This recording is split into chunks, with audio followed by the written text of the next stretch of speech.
Students, यहाँ पर आज हम कॉम्प्लेक्स नंबर के नेक्स्ट टॉपिक को डिस्कस करने जा रहे हैं जो है हमारे पास find the modulus and argument of a complex number. तो फॉर एग्जांपल हम एक कॉम्प्लेक्स नंबर यहाँ पर लेते हैं और देखते हैं कि कैसे मॉड्यूलस और आर्ग्यूमेंट हमें फाइंड आउट करना है।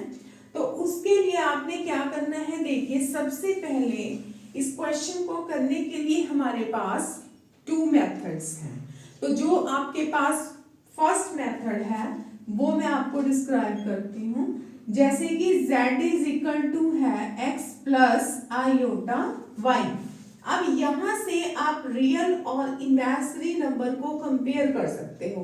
तो यहाँ से आपके पास जो x है उसकी वैल्यू क्या हो जाती है -√3 और y आपके पास क्या है 1। अब जैसे मैंने क्वेश्चन में लिखा है मॉड्यूलस, तो मॉड्यूलस में हमने r, मॉड्यूलस को हम किससे डिनोट करते हैं r से, और इसका डायरेक्टली आप फॉर्मूला लगा सकते हो square root of x square plus y square. तो यहाँ से अगर हम x की वैल्यू फिल करते हैं -√3 to the square and plus 1 to the square। तो फाइनली अगर हम इस क्वेश्चन को सॉल्व करते हैं तो हमारे पास जो आंसर आएगा वो क्या आएगा, -2 the square प्लस, और स्क्वायर से स्क्वायर रूट कैंसिल कर दीजिए, 3 + 1 स्क्वायर रूट ऑफ 4 एंड जो फाइनल आपके पास आ जाता है आंसर 2। तो मतलब जो हमारा मॉड्यूलस है वो हमारे पास क्या आ जाता है 2। आप इसे r से या फिर r मॉड से भी डिनोट कर सकते हैं। उसके बाद अगर हम आर्ग्यूमेंट की बात करते हैं, एम्पलीट्यूड भी हम इसे कह सकते हैं, जैसे कि इसमें आपके पास हम अगर डायरेक्टली फॉर्मूला लगाएं तो हम tan theta is equal to y upon x लगा सकते हैं। अब जैसे आपको पता है आपके पास y भी है x भी है प्रेजेंट, तो यहां से आप लगा सकते हो y अपॉन -√3। अब स्टूडेंट्स आपको पता है कि जैसे हमारे पास 4 क्वाड्रेंट्स होते हैं यहाँ पर, और इन 4 क्वाड्रेंट्स में जैसे कि हम ट्रिग्नोमेट्री के रूल्स पढ़ते हैं, यहाँ पर ट्रिग्नोमेट्रिकल चैप्टर में आएंगे, तो वहां से आपने देखना है कि हमारे पास 4 क्वाड्रेंट्स है। जो फर्स्ट क्वाड्रेंट है उसमें आपके पास सारी ट्रिग्नोमेट्रिकल रेशियोज पॉजिटिव होती हैं, ठीक है, सारी। हम इसे शॉर्ट फॉर्म में कह सकते हैं आफ्टर स्कूल टू कॉलेज, याद रखने के लिए।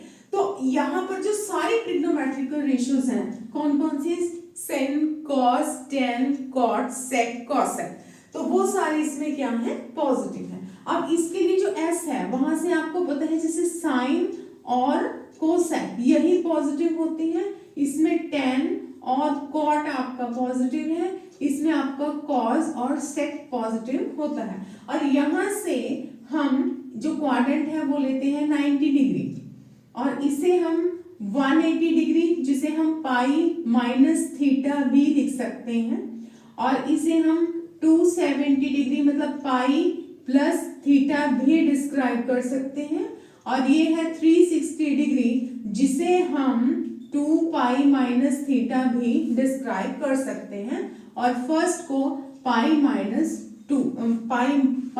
2 माइनस थीटा। तो यहाँ पर हम ज्यादा डीप नहीं जाएंगे क्योंकि वो सारा कुछ हम ट्रिग्नोमेट्रिक के चैप्टर में डिस्कस करेंगे। यहाँ पर जो हमारा काम है सिर्फ इतना ही है कि आपने tan थीटा को देखना है कि tan थीटा नेगेटिव कहाँ पर है। अब देखिए जो tan थीटा है ऑल पॉजिटिव, तो मींस जो आपका फर्स्ट क्वाड्रेंट है उसमें सारे पॉजिटिव हैं, जो थर्ड क्वाड्रेंट है उसके लिए भी tan आपका पॉजिटिव है। तो बस 2 क्वाड्रेंट आपके पास बचते हैं, सेकेंड और फोर्थ, जिसके लिए आप डिस्कस कर सकते हो। तो जो सेकेंड क्वाड्रेंट है वो क्या है पाई माइनस थीटा, और जो फोर्थ है वो है आपके पास 2 पाई माइनस थीटा। आप अपने आंसर में ये दोनों ही क्वाड्रेंट मेंशन कर सकते हैं, या फिर आप जस्ट अपना सेकेंड क्वाड्रेंट मतलब दोनों में से एक भी आप इसमें मेंशन कर सकते हो अपने आंसर में। तो उसके लिए आपको इसे पाई की फॉर्म में कन्वर्ट करना है।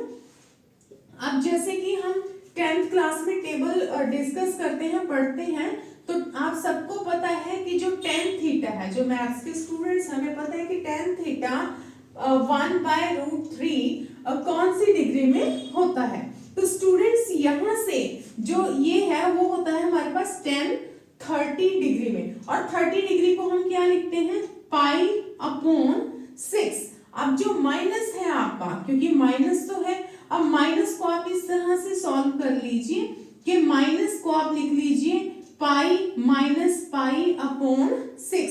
अब आप देखिए कैसे, थोड़ा सा हम इसे एक्सप्लेन करेंगे। देखिए अब मैं आपको दोबारा से यहाँ पर राइट डाउन करती हूँ।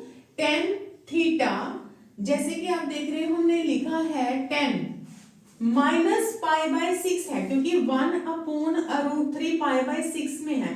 पाई का मतलब क्या है, पाई का मतलब है 180 डिग्री, ठीक है, और π/6 कैंसिल आउट करके 30 डिग्री, तो tan 30 की ये वैल्यू है। बट माइनस को हटाने के लिए माइनस को पाई की फॉर्म में हम कन्वर्ट करेंगे, तो हम इसे लिखेंगे π-6, जिसे मैंने आपको बताया है क्वाड्रेंट है π-θ।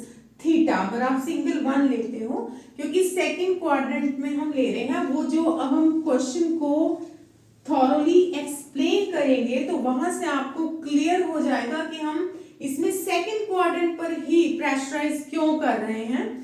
तो यहाँ पर आप tan से tan को कैंसिल कर सकते हैं, और जो थीटा है आप इसे सॉल्व भी कर सकते हो, और आफ्टर टेकिंग एलसीएम 6π - π 5π/6 में भी आप अपना आंसर दे सकते हो। तो स्टूडेंट्स आइए अब हम इसी क्वेश्चन को अपने दूसरे मेथड से करने की कोशिश करते हैं। जो हमारा सेकंड मेथड है उसके लिए क्या है, देखिए क्वेश्चन हम दोबारा लिखते हैं -√3 + आयोटा। अब हम इसे जो कंपेयर कर रहे हैं, जो z है हमारे पास, उसे हम पोलर फॉर्म में लेंगे। पोलर फॉर्म में क्या होता है, देखिए r, यहाँ पर हम लिखते हैं cos theta + iota sin theta.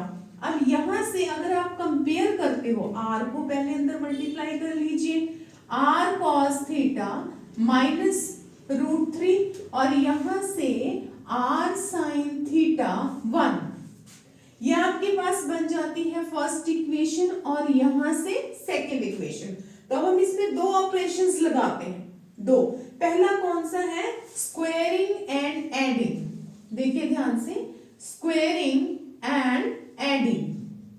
पहले हमें इसे स्क्वायर करना है। देखिए r² cos² थीटा, स्क्वायरिंग कर दीजिए आप, r² cos² थीटा। जब आप इसका स्क्वायर करेंगे, ठीक है, स्क्वायर करेंगे तो माइनस का स्क्वायर प्लस, और स्क्वायर से स्क्वायर रूट कैंसिल, तो आपके पास जस्ट क्या आ जाएगा, 3। ठीक है स्टूडेंट्स, अब जब आप इसे स्क्वायरिंग करेंगे तो r² sin² थीटा और 1 to the square 1। जब आप इन्हें ऐड करते हैं, r² cos² theta, r² sin² theta, 3² + 1², तो 3 to the square। ठीक है, तो यहां से आपके पास 3 का जो स्क्वायर है वो क्या हो जाएगा, यहां से 9, और 1 का स्क्वायर जो है वो आपके पास क्या हो जाता है, 1। उसके बाद आप r² कॉमन निकाल देंगे। ठीक है, अगर आप r² कॉमन निकालते हैं तो हमारे पास क्या बचता है, cos² theta plus sin² theta. Sorry, आप यहाँ पर स्क्वायर रूट कैंसिल हो जाता है, आफ्टर स्क्वायरिंग ही हमारे पास 3 आएगा, सॉरी फॉर दैट। तो यहाँ पर आप यहाँ पर 3 + 1 क्या लिखेंगे, 4, क्योंकि जब हमने स्क्वायरिंग किया आफ्टर दैट हमारे पास 3 फाइनल आंसर है, और 1 का स्क्वायर भी हमारे पास 1 फाइनल है, तो 3 + 1 4, और r² आप cos² theta plus sin² theta, जो अकॉर्डिंग टू द ट्रिग्नोमेट्री है 10th क्लास में आपका जो पहला रिजल्ट होता है cos² theta plus sin² theta, वो है 1। तो हमारे पास r² कितना आ जाता है, 4। अगर हमारे पास r² 4 है तो आपके पास r की जो वैल्यू है ऑब्वियसली कितनी आ जाएगी, 2। देखिए अब यहां से हमारे पास r² है 4, और आप सबको पता है हम इसे 2 टू द स्क्वायर भी लिख सकते हैं। तो जो r की वैल्यू है हमारे पास फाइनली वो 2 है। ठीक है, अब आप स्क्वेयरिंग हटाने के बाद प्लस माइनस भी ले सकते हो जैसे स्क्वायर रूट में, बट मोस्टली हमें पॉजिटिव ही टेक करनी है वैल्यू यहाँ पर। अब हम चलते हैं अपने नेक्स्ट स्टेप की तरफ जिसमें है डिवाइडेड, जो हमने पहले इक्वेशंस 2 बनाई थी आप, r cos theta minus √3 and r sin theta 1, आप इसे नाम दे दीजिए फर्स्ट और सेकंड का। तो after dividing first by second, मतलब जो फर्स्ट है उसे आपने किससे डिवाइड करना है, सेकंड से। अब यहाँ पर 2 मेथड है, अगर आप इसे डिवाइड नहीं करना चाहते तो आपने क्या करना है, देखो firstly r cos theta minus √3, r की वैल्यू यहां पर फिल कर दीजिए 2। ठीक है, अब यहां से हमारे पास जो cos थीटा है वो क्या आ गया, माइनस √3/2। अब यहां से r sin थीटा कितना है हमारे पास 1, और यहां से जो r की वैल्यू हमने 2 फिल की है, तो यहां से हमारे पास जो sin थीटा है उसकी वैल्यू आ जाती है 1/2। अब आप ध्यान से देखिए, यहां पर जो cos है वो नेगेटिव है और sin जो है पॉजिटिव है। Positive, again I repeat, first में ऑल पॉजिटिव साइन कोसेक और यहाँ पर tan cot cosec आएंगे एंड में। तो अब आपने देखना है कि cos कहाँ नेगेटिव है। देखिए यहाँ पर cos पॉजिटिव है और all trigonometrical ratios first quadrant में भी पॉजिटिव है और फोर्थ क्वाड्रेंट में भी cos पॉजिटिव। अब आपके पास क्या बचता है, सेकेंड और थर्ड क्वाड्रेंट, जिसमें आप यहां से डिसाइड करेंगे कि हमने कौन सा क्वाड्रेंट लेना है, क्योंकि साइन यहां पर पॉजिटिव है तो साइन यहां पर पॉजिटिव होगा और सेकंड क्वाड्रेंट में भी साइन क्या होगा, पॉजिटिव। मतलब सेकंड क्वाड्रेंट वो सिंगल क्वाड्रेंट है जहां पर ये दोनों ही इक्वेशंस सेटिस्फाई होती हैं। आप ध्यान से देखिए, cos सेकंड क्वाड्रेंट के लिए नेगेटिव है और जो साइन है वो सेकंड क्वाड्रेंट के लिए पॉजिटिव है, इसीलिए बेसिकली हमने सेकंड क्वाड्रेंट को चूज करना है। तो वहां पर आप क्या लिखेंगे, देखिए cos जो होएगा यहाँ पर -3/2, आप इसकी वैल्यू देखेंगे और वहां से मतलब दोनों में से आप कोई भी 1 वैल्यू यहाँ पर टेक कर सकते हैं। तो इस तरह से हम एम्पलीट्यूड फाइंड आउट करेंगे। अब आप अगर अपने स्टेप्स को शॉर्ट करना चाहते हो तो यहां से हम क्या कर सकते हैं, यहां पर जैसे आप देख सकते हो कि जो ये वैल्यू है cos की, ये भी आपके पास 30 डिग्री में लाई करती है। π/6 मींस 30 डिग्री की वैल्यू है और साइन में भी ये आपके पास जो है वो 30 डिग्री में लाई करती है, क्योंकि अब आप देख रहे हो कि हमारे पास जो फाइनल क्वाड्रेंट है वो सेकंड है और इसलिए आपका जो फाइनल आंसर होगा यहाँ पर जो आपने आर्ग्यूमेंट फाइंड आउट करना है उसे आप लिखेंगे π-π/6। तो यहाँ पर जो हमारा आंसर आएगा वो आ जाएगा 5π/6। तो स्टूडेंट्स इस तरह से आप मॉड्यूलस और आर्ग्यूमेंट को फाइंड आउट कर सकते हैं। अगर आपको फिर भी किसी भी क्वेश्चन में कोई प्रॉब्लम है तो आप मुझे अगेन दोबारा से फिर इस मेथड को डिस्कस कर सकते हो, अपने कमेंट्स में लिखकर मुझे भेज सकते हो। Thank you so much.